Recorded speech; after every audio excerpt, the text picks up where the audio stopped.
You are listening to the Wells Report here on Talk Radio 570 KLIF. Joining us on the TexasLending.com hotline. She's a Republican. She wants to be the governor of the state of Texas. Deborah's been doing a great job answering your questions. One question, Deborah. We've learned from Rahm Emanuel that those people who work behind the chief executive have an awful lot to do with what the chief executive does. Who advises you?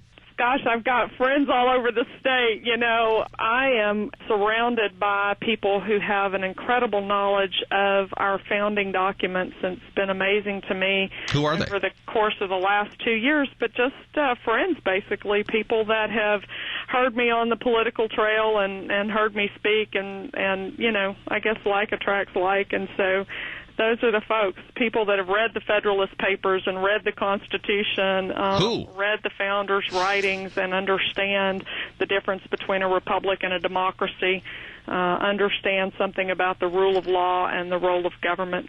Okay, I got it, but who specifically? I mean, are these like you said? Your pastor earlier got you into politics. I mean, do you have any political professionals helping you out? I don't know that any of them would categorize themselves as political professionals. Just added a campaign manager a couple weeks ago, and she's certainly been around the political world for a long time. Who is she? Penny Langford Freeman is my campaign manager. Penny was Congressman Ron Paul's political director for about 10 years, and I was fortunate enough to snap her up a couple of weeks ago. So she would be probably the only one in our midst right now. Everybody else that's working for us are just good, old, workers, people that are concerned about the direction that we're going, and they have been active at the grassroots level in politics and are stepping up and working hard on this campaign. Marty in Granbury has a question lots of people want to know about. What is your stance on illegal immigration? Marty, welcome to the Wells Report. You're on with Debra Medina on the TexasLending.com hotline. Afternoon, Ms. Medina. My question is, in the absence of the federal government not providing border control or security, what would you do as governor to provide that to Texas? I tell you what I'm doing right now, Marty. I just had a conversation this afternoon. It's taken a little while for the two of us to touch base, but Sheriff Arvin West is the sheriff in Hutchison County. It's one county east of El Paso. He chairs the Texas Border Sheriffs Association, has done a lot of work with immigration reform, and I had an opportunity to talk with him this afternoon. We had a great conversation, and he's referred me to several other sheriffs along the Texas border. They pointed out that they got $9.2 million in assistance from the state of Texas in 2006. They haven't had a dime since then. I kind of tend to think that probably has something to do with we haven't had a governor's election since 2006. So, the interest of our state in helping those guys do their job has waxed and waned with the political election cycle, and that's really unfortunate. I'm very committed to making sure, again, that we don't just throw polarizing rhetoric out there, but that I do the hard work that's going to be necessary to help get those guys some support. And I threw out 3 or 4 different ideas and said, will this, or any of these? And he said yes to all of the above. We need all of that kind of assistance. So I'm looking forward to working with them and want to commit to you that when I start talking about this, it will have been after we've done the hard work of finding some solutions that really will work. I said, you can't just Google illegal immigration reform plan for Texas and pull it off the shelf. It's going to take a lot of work, and I know that we've had some congressmen who have tried to do some things. We've certainly got some state legislators and then a number of law enforcement people, and I'm talking to them as quickly as I can so that we can begin to put those plans together.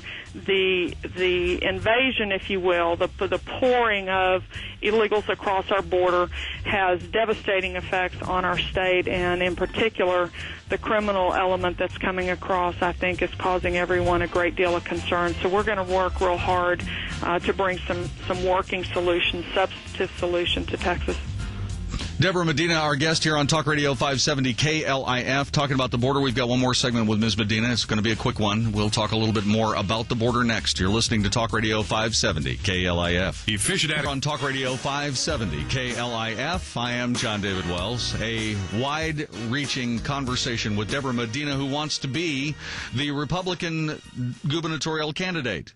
She's making a great case for herself today on Talk Radio 570 KLIF, and she's agreed to stick around for a little while longer. We're going to keep her past the top of the hour, so if you have a question, again, 214-787-1570, 800-583-1570 outside the Metroplex, pound KLIF, on your AT&T wireless telephones. For the last 30 years, Ms. Medina, we've had a problem ever since the Bracero Project.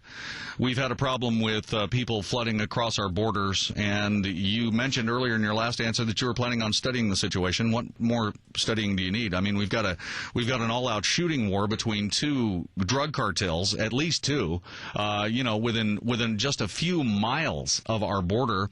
Why would you, as governor, until they get that situation cleaned up, would you, upon taking office, close the border of Texas and Mexico, yes or no?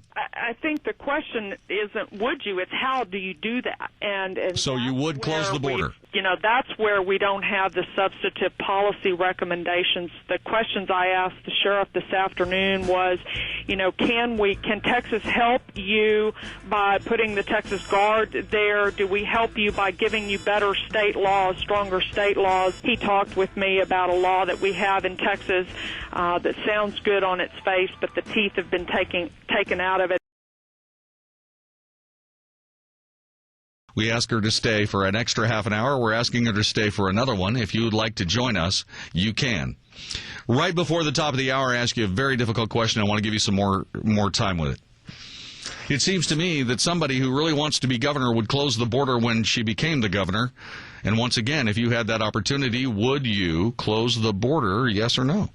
Again, JD, I'm going to work real hard to do that, but not get into this polarizing political rhetoric that throws out there, I'm going to close it. What does that look like? There's not a button that you push and this metal wall drops down out of the sky. And when you talk to the sheriffs down there and say, what would it take?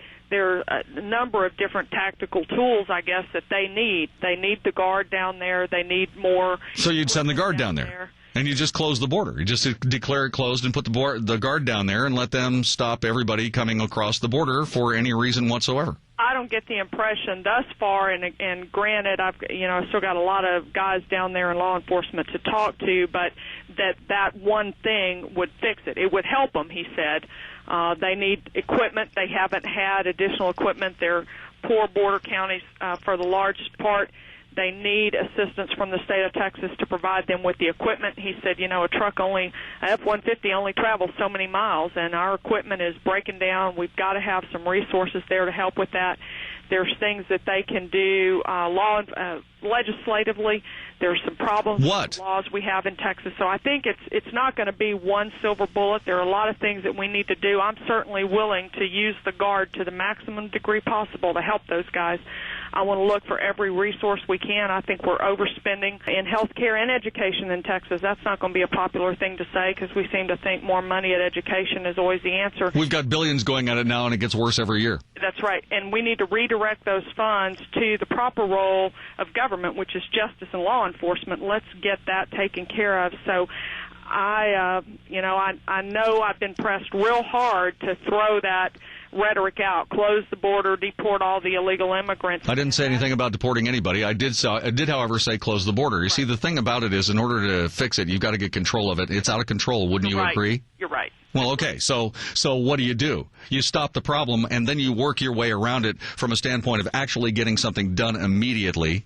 And that's not legislative, and it's not a study group, and it's not going down to the, and spending another couple of months talking to the border guys. You send the equipment down there, and you stop it. Just cold.